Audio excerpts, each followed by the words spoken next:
Hi everyone, I'm CBS 19 Chief Meteorologist Brett Anthony here in the CBS 19 Weather Center, joining you live on CBS 19 Plus, also on our YouTube channel, and of course on our Facebook page. And if you'd like to subscribe to the YouTube channel, it's really easy to do. You just click the subscribe button. If you want to share this video out with anyone else, please do that. We're just going to cover what was going on here in East Texas here in the next couple of days. We'll also take a look at some of the severe weather in nearby states. But tonight we've got all quiet weather headed into the next several hours. But we are watching what was once and still is a tornado-warned storm for Jackson and Tillman County. This is in southwestern parts of Oklahoma. That's going to be south of Altus, north and west of Frederick, moving to the northeast. It looks like we've got a decent amount of rotation in that storm right there. A little bit weaker than it was maybe about 15 minutes ago, but it continues to move into that northeasterly direction, staying west of Lawton. So if you know anybody southwest Oklahoma near that severe thunderstorm warning, which is also in effect for Jackson, Kiowa, and Tillman counties, and that goes until 9:30 tonight, might want to give them a call. Pretty mean line of showers and thunderstorms northwest of the Kansas City metro area, back toward Topeka and also back toward Holton, Kansas. Severe thunderstorm warnings for Jackson and Shawnee counties, and also severe thunderstorm warning for Jefferson County. It goes until 9:30. Then you have in these purple boxes, those are flash flood warnings for Manhattan. And it looks like the heaviest showers and thunderstorms have moved out of the flash flood warned areas, but those flash flood warnings going probably for the next hour or so before they are allowed to expire. Then we come up here to Minnesota, or I should say Wisconsin.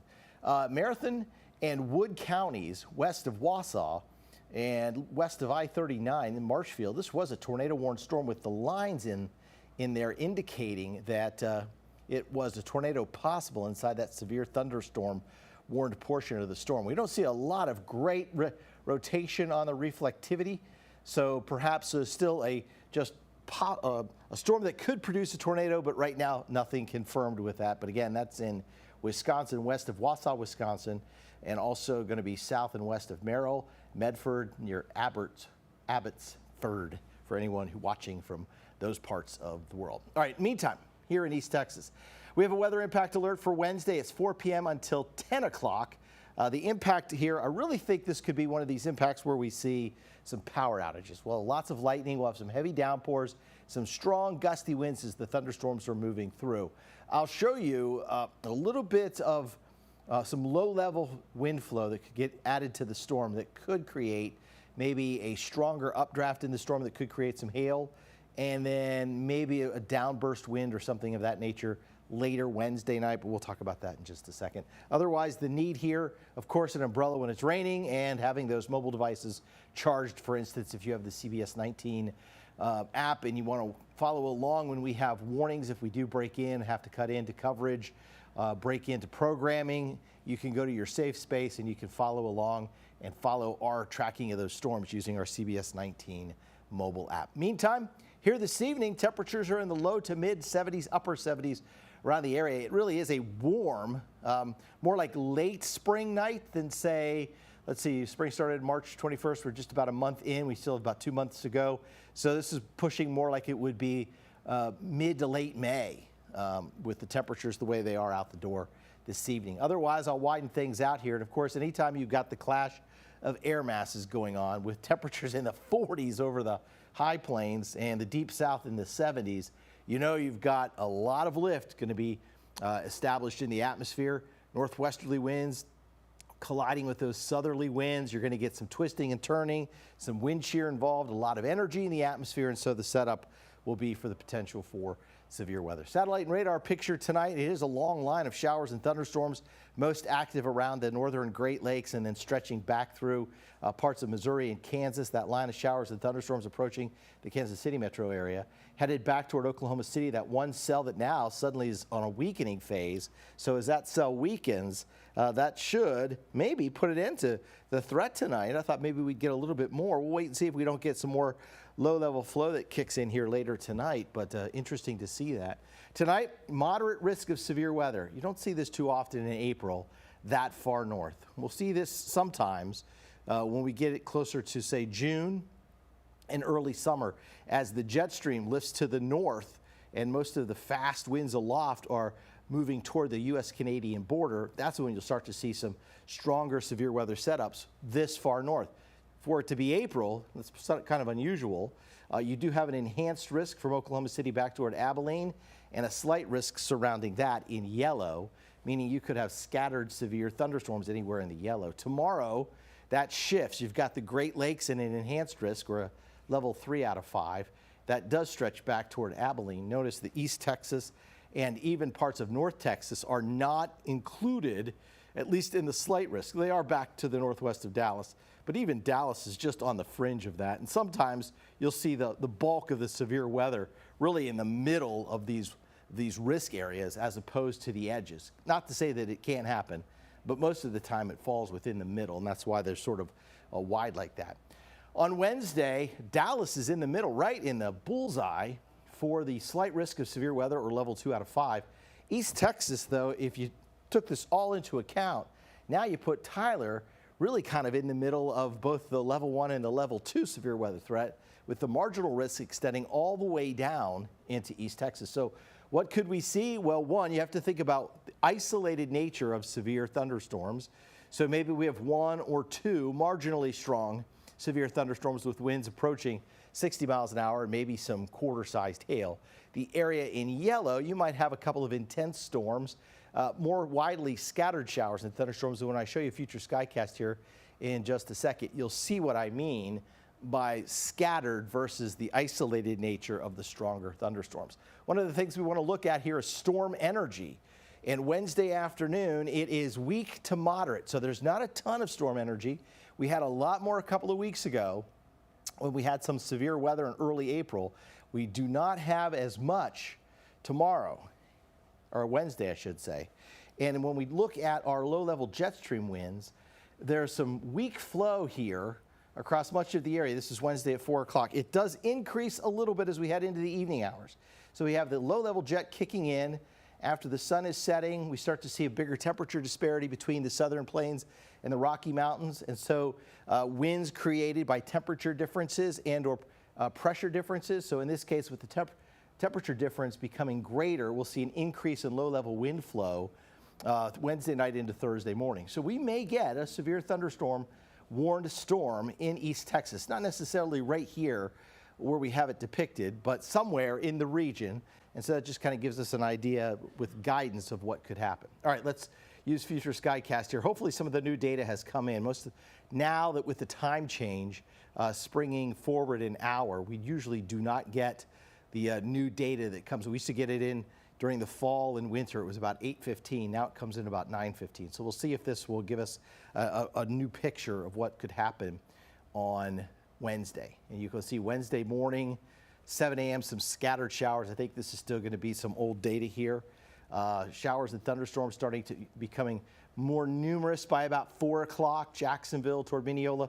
None of those cells look real concerning. And remember, the flow is not all that strong. There are some pockets of some stronger energy. So maybe we have what we call a special weather statement issued on that, or a significant weather alert, meaning that the thunderstorm doesn't quite meet severe criteria. Could have wind gusts around 30 miles an hour, maybe a little dime-sized hail, pocket change hail or something like that. So that's at 4 o'clock, and I'll move forward to about 7. Now you get some stronger cells. Remember, the low-level wind flow is going to pick up a little bit.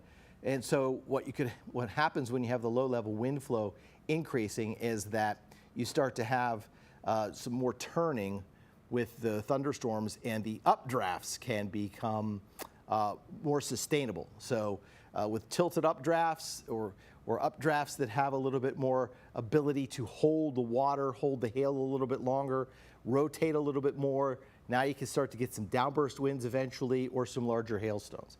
So in this case, we're just keeping an eye on those cells as they grow into almost a broken line by about 10 p.m. I do kind of feel like this might be some new data here. But this is good to see. This really sort of takes away that tornado threat. All of these thunderstorms are sort of congealed. We're cutting off the inflow into the storm, so there's nothing out there by itself. Now that's a little concerning when you get a line like that. So when the back end of this may grow into a thunderstorm complex to where we have a little area of low pressure on the north end and the south end, and some cooler high pressure behind it. And because you have, again, winds created by the difference in pressure, because you have a high pressure area so close to low pressure, you may get an increased low level flow pushing the storm forward, and so the winds may increase on the leading edge of that as it moves into our eastern counties late Wednesday night and Thursday morning. So we may have some scattered severe thunderstorm winds that late, but it is gone by Thursday morning, and that pretty much takes care of that threat. Thursday afternoon, I think there could be an isolated thunderstorm. Friday morning, there's a chance also for some scattered showers and thunderstorms, but Friday morning we just don't have the wind support and may not have the energy available like we could have on Wednesday. All right, rainfall chances. This is interesting to note because keep an eye on, look at deep East Texas here. Parts of Angelina County, San Augustine, Sabine County, Shelby County, Panola County, even half of Nacogdoches County. Look at, if you take a look at the contours and match that up with the legend, you're talking about a 20 to 30% chance of rain with this event Wednesday in deep East Texas. Now, I'm going to zoom this in so we kind of get a better feel for what's going on here in parts of Cherokee County, into Rusk County, on up here into Harrison County. Now you're looking at a 40 to 50% chance of rain. Remember, most of the thunderstorms on future Skycast were staying farther to the north and to the northwest and moving more from the southwest to the northeast, right? So I'll draw into that. So most of the thunderstorms were going to be moving sort of in that direction. So as they move in that direction, that leaves deep East Texas out of the rain, or at least most of it. So Smith County would be a 70% chance of rain, and northwestern Smith County, Henderson, or I should say, Henderson County, back to Van Zandt and Wood County. Now you're into an 80% chance of rain. You get out into the DFW, it's a 100% chance of rain. So our 3-day forecast then, we've got rain on Wednesday, Thursday isolated thunderstorms, Friday morning thunderstorms, but I don't think we have much of a threat of severe weather, so no weather impact alerts for those days. And Saturday we are just partly cloudy. So rainfall the next 7 days. And again, look what we're doing. Look at the rainfall amounts and notice how those rainfall amounts sort of mirror where the severe weather threat is.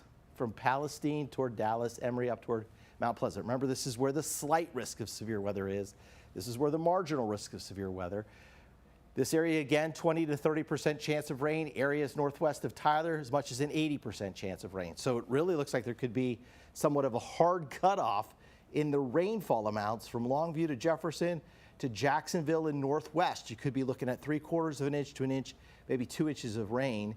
And in deep East Texas, maybe 1/4 of an inch of rain, and that would be it. Can you believe that?